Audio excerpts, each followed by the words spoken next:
Pentagon approves nuclear microreactors for missile and space warning bases. The Department of the Air Force announced on April 8 that it has chosen Buckley Space Force Base in Colorado and Malmstrom Air Force Base in Montana as preferred locations to host nuclear microreactors under the Advanced Nuclear Power for Installations Program, a milestone that could bring on-site atomic power to two of the nation's most strategically sensitive military installations by 2030. The selection was made in conjunction with the Defense Innovation Unit, and the ANPI program aims to deploy advanced, contractor-owned and operated nuclear microreactors on Air Force installations in partnership with commercial reactor companies. Those companies are expected to site, license, construct, operate, and decommission the reactors. Subject matter experts from the Department of the Air Force and the Pacific Northwest National Laboratory conducted extensive data and on-site analysis, evaluating environment, nuclear safety, and energy integration before identifying both bases as preferred candidates. The two bases were chosen due to their utility infrastructure, land availability, and critical mission requirements. Final confirmation, however, is not yet guaranteed. Air Force spokesperson Laurel Falls stated that the ultimate decision on whether either base receives a reactor will hinge on the successful completion of environmental review and nuclear licensing processes.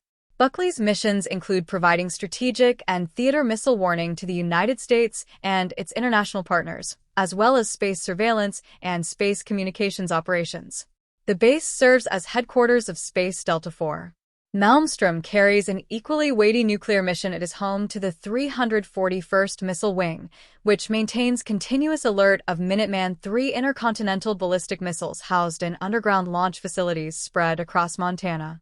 Placing resilient, independent power sources at both installations reflects a calculation that the missions conducted there are simply too critical to depend on the commercial grid. Nancy Balkus, Deputy Assistant Secretary of the Air Force for Infrastructure, Energy and Environment, said the initiative ensures that the department remains the world's premier air force and space force, adding that by advancing next-generation nuclear energy, the Air Force is strengthening the energy security of its power projection platforms and contributing to long-term national energy leadership. An official Air Force statement characterized the site selection as a key step in ensuring the service can execute critical missions without interruption, thereby strengthening national security.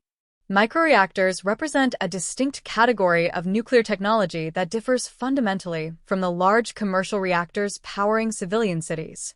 According to the Department of Energy, microreactors are compact enough to be transported by truck, railway, or aircraft.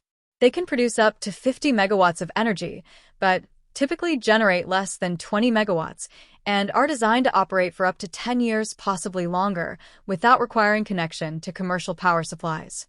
That portability and endurance make them particularly attractive to military planners who worry about grid vulnerabilities, whether from natural disaster, cyber attack, or physical sabotage of civilian infrastructure.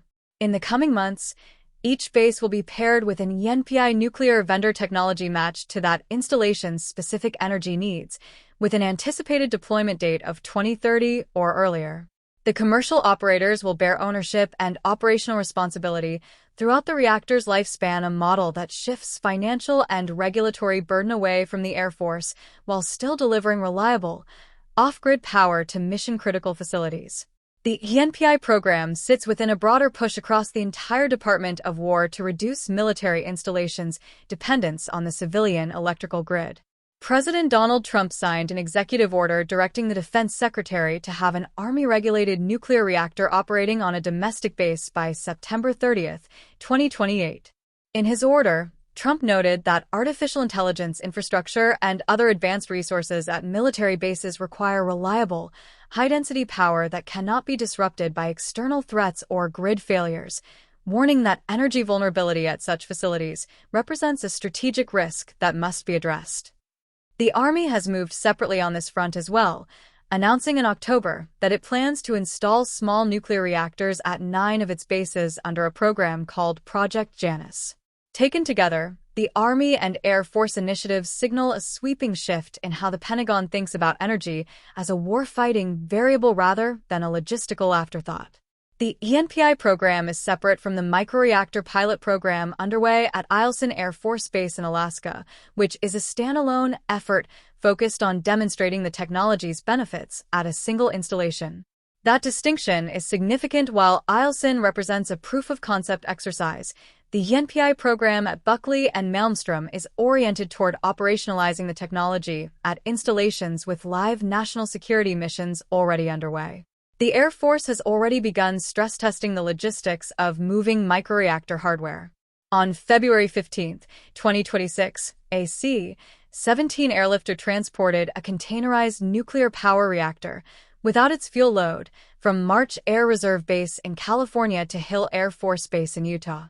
The reactor was subsequently sent to the Utah San Rafael Energy Lab for testing and evaluation, demonstrating that the Air Force is actively validating its ability to airlift such systems to forward or remote locations.